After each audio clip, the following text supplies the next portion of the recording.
বঙ্গে প্রথম দফা ভোট শেষ, তবে এখনও বাকি দ্বিতীয় দফার ভোট। তাই বেহালা পূর্বের বিজেপি প্রার্থী শঙ্কর শিকদার গরমকে উপেক্ষা করে জোর কদমে ভোটের প্রচার সারছেন। শুক্রবার সকাল সকাল তিনি কর্মী সমর্থকদের সঙ্গে পা মিলিয়ে 124 নম্বর ওয়ার্ডে প্রচার সারেন। স্থানীয় বাসিন্দাদের সঙ্গে কথা বলেন এবং জনসংযোগ করেন। গৌরনগর মোড় থেকে হেঁটে বাড়ি বাড়ি গিয়ে তিনি সমর্থন চান। জনসমর্থনে মিলছে ব্যাপক সাড়া। বিজেপি প্রার্থী শঙ্কর শিকদার সাধারণ মানুষের সুখ দুঃখের কথা শোনেন এবং জিতলে সব সমস্যার সমাধান করে দেবেন বলে আশ্বাসও দেন। তিনি বলেন, উত্তরবঙ্গের প্রায় 90% ভোট পড়েছে। এখন দক্ষিণবঙ্গের মানুষ অপেক্ষা করছে কখন তারা ভোট দেবে আর এই সরকারের উৎখাত করবে। মানুষ পরিবর্তন চাইছে, তাই পরিবর্তন হবেই। চারিদিকে যারা সাধারণ মানুষ বসে আছে, সেই সাধারণ মানুষকে এরকম উৎসাহ আছে যে এবারে আমরা কখন টাইম পাবো, যে গতকালকে যে ভোট হয়েছে সেই ভোটে প্রায় 94%, ওভারঅল প্রায় 90% ভোট পড়েছে। তো কলকাতা বা দক্ষিণবঙ্গের মানুষ এখন মুখিয়ে আছে কখন তারা ভোটটা দেবে, কারণ তারা আর এই সরকারকে চায় না, এই সরকারের উৎখাত চায়। তাই মানুষ চারিদিক থেকে যেভাবে দেখুন, কেউ হাত নাড়াচ্ছে, কেউ ভি সাইন দেখাচ্ছে, কেউ বলছে আমরা আছি, কেউ বলছে পরিবর্তন হবেই, ঠিক আছে, কেউ অভিনন্দন জানাচ্ছেন, আগাম অভিনন্দন জানাচ্ছেন। তো এটা দেখার পর আর কারো ক্লান্তি থাকতে পারে না। এই ওয়ার্ড সবসময় বিজেপিকে ভালোবাসে। এই ওয়ার্ডের মানুষ প্রথম দিন থেকে বিজেপির সঙ্গে আছে।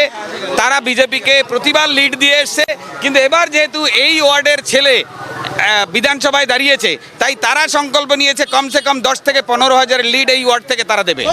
বিজেপি প্রার্থী শঙ্কর শিকদার বলেন, হিন্দুরা জেগে উঠছে। তারা বুঝে গেছে এবার যদি পরিবর্তন না হয় তাহলে তাদের আর কোনো অস্তিত্বই থাকবে না। রেকর্ড ভোট পড়ারই ছিল, কারণ হিন্দুরা জানে this is the last train.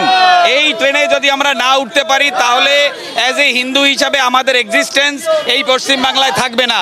তাই সবাই যে যেভাবে যেখানে ছিল বেরিয়ে এসে প্রথমে তার নিজের ভোটটা কাউন্ট করেছে, তারপরে তারা জলপান করেছে। এটাই হচ্ছে এবারের মুখ্য উদ্দেশ্য। কোনো হিন্দু বাড়িতে বসে থাকবে না, তারা বেরোবে, তারা ভোট দেবে। তাতে পথে যত বাধা বিপত্তি আসুক সেগুলো তারা পরোয়া করবে না।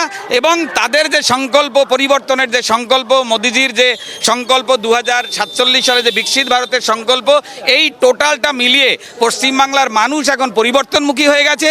তাই তারা পরিবর্তনের জন্য একেবারে দক্ষিণবঙ্গে আপনি 90%-এর উপরে ভোট আপনারা দেখতে পাবেন। মানুষের মন থেকে তারা বিজেপিকে উঠাতে পারবে না। মানুষের মনে বিজেপি বসে গেছে এবং মানুষের মনের যে সংকল্প, সেই সংকল্প ভোট বাক্সে প্রতিফলিত হবে, এটা নিশ্চিত। ডক্টর শ্যামাপ্রসাদ মুখার্জির যে বাংলা, যে পশ্চিমবাংলা জন্ম দিয়েছিলেন, সেই পশ্চিমবাংলাকে পশ্চিমবাংলা হিসেবেই রাখতে চাইছে। তারা গ্রেটার বাংলাদেশের সঙ্গে সংযুক্ত করতে চাইছে না। তাই মানুষ তৈরি, মানুষ রেডি, মানুষ পরিবর্তনের সাক্ষী থাকতে চায়। প্রচারে নেমেছেন শঙ্কর শিকদার। তিনি কর্মী সমর্থকদের সাথে নিয়ে আজ পায়ে হেঁটে প্রচার করলেন। 124 নম্বর ওয়ার্ডের মানুষের বাড়ি বাড়ি পৌঁছে গেলেন এবং মানুষের অভাব অভিযোগ তিনি শুনে আজ তিনি জানালেন এবং তাদের প্রতিশ্রুতি দিলেন। এবং বলতেই পারি, এখানে শঙ্কর শিকদার বেহালা পূর্বে তিনি যে জয়ী হচ্ছেন কিংবা তিনি বিধায়ক হয়ে আসছেন, এই বিষয়ে 100% তিনি কনফিডেন্ট। ক্যামেরায় সুরজিতের সাথে পায়েল রায়, ক্যালকাটা।